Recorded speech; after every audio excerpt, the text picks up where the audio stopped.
I'm unfortunately guilty of not being one of those very conscious parents and not appreciating my son for everything that he is. He is very different. He's very full on. He is really out there. He is very clever. He just does not goddamn stop even in his sleep like your son.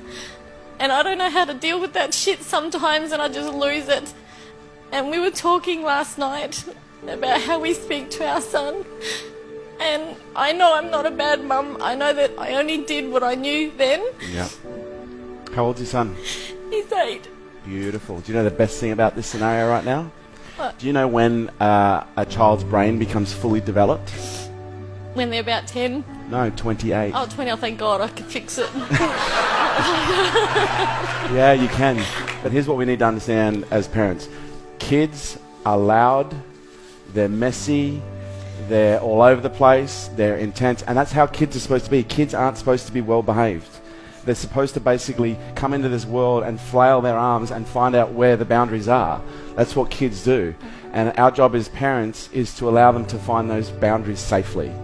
And sometimes it's hard because what kids do is they come into this world and they behave in ways that press our buttons because we see so much of ourselves, in those children. What our kids need more than anything else is they need to learn how to regulate. Most of you who don't know how to regulate is because your parents never demonstrated it to you.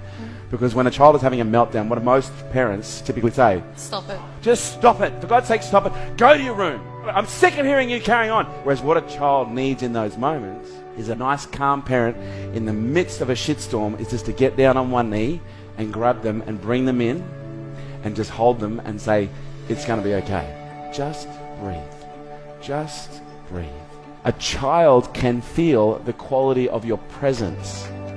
And if you're just being with a child, but you're not present with a child, they will literally behave in all sorts of abstract ways because all they want is to feel your presence. Because every time you get pissed off, they may not get the form of presence that they want, but they get the energy.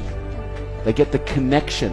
It might be a fit of rage, it creates more pain, but there's a part of them that goes, finally, I'm connected. We need to understand when a child is upset, they just need to be shown how to regulate. And you've got another 20 years to work it out. And he'll push every button on the way, don't you worry. He goes, I'll keep pushing your mum. And I went, oh, fine. Yeah? But that's their job. Their job is to make us strong, okay? Their job is to teach us. They're the greatest teachers you've ever had. Thank you. Thank you for sharing. Honestly, this is my legacy. And there would be no greater gesture that you can do than to hand this down to the next generation. Show your kids how to regulate and demonstrate to them what calm looks like in the midst of a storm. But I do think parents need to understand the responsibility that is involved with bringing up a child. You've got to ask yourself the question, what kind of a world are we trying to create here? The more you work on your personal issues, the less chance you have of transferring it onto them, and them having to deal with it. Pass down wisdom, not wounds. The greatest opportunity our kids have is by learning through the best example that we can give them. Our species really is dependent right now on a new generation of thought leaders coming through who are healthy, who are happy, who are balanced, who can look at things in a more conscious way and make better decisions than some of the decisions we're making right now collectively. I look at my business, I look at everything else, and he's my greatest legacy. I don't see myself leaving behind money. I'm leaving behind this incredible human being that if I condition, support, train and coach properly, he's going to be able to create and affect 10 times the change that I have in my lifetime.